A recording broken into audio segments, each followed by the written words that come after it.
Kain ng aso. Ito na. Ala ka. Na-overcook siya. Oh, yes. Magluto na naman tayo ng chicken. Silky chicken. Ganun yan guys. Diba? Very healthy soup.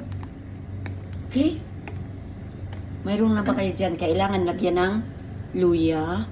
First the luya. Nilagyan natin ng luya. Pero give-blance muna yung yung chicken ha. Minugasan. Blance. Tapos ito siya. Ginseng.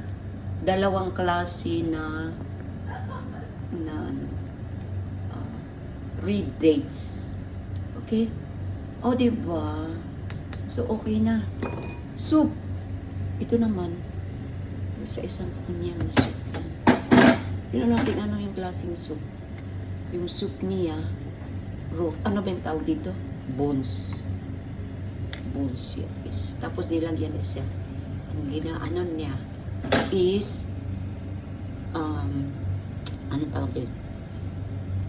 Black beans. Black beans, guys. So, ganun na yan, okay?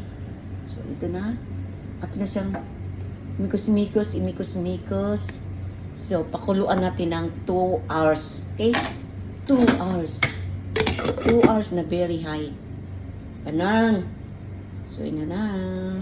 Ito naman, pagkain sa aso.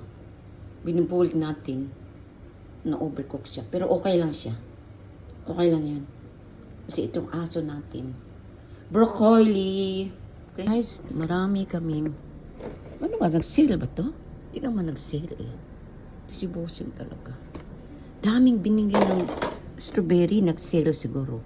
Kailangan ilagay siya sa freezer kasi masisira na. Oh. Pili na lang tayo na okay pa siya kainin. Pero pag hindi na okay, ilagay siya sa freezer.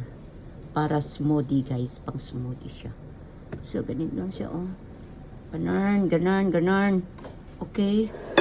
So, piliin natin. Ito na guys, ito nalagay natin sa freezer. Ito na siya, ito nang gipalian ng kulay donut. Oh, hindi na ba? Okay lang siya yung, para bang hindi na siya, really good.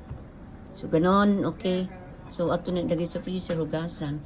Ito sa ibalik natin sa rep. So, ganon yan ang ating